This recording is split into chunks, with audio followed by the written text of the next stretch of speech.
Мына бүгін жұбайымдың сүйікті менің балдарымның апасы. Осының туылған күні юбилейі болып жатады.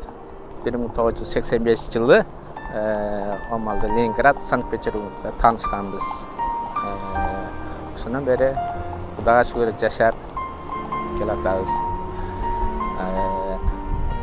Азыр 4 баланың енесі, 5 баланы небересі, тәңесі, Құдаға шүкір. Bu ayalma birinçinde денсаулық қалайын, işlerinde iyigillik, Bibliyada baqtıqalar қалайын. Osa süper. Көп yaşa, orva, sırqava.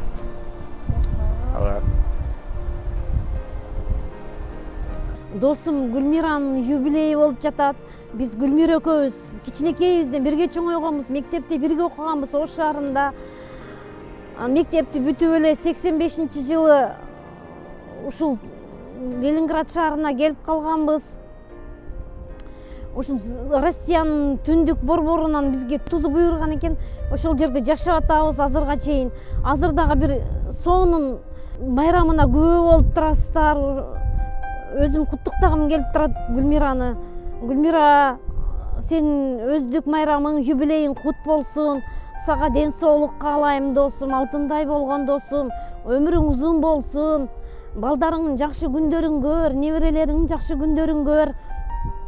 Айтып кетсем, Гүлмиранын 5 небереси бар, 4 баласы бар. Өзү академияны бүткөн, ушул жерден окуду. Дагы бир жолу куттуктап кетем юбилейиң менен. Ар дайым алдыда жүр Гүлмира, каалаган тилегиңе жет. Алтындай досум, ден соолугуң болсун. Раз!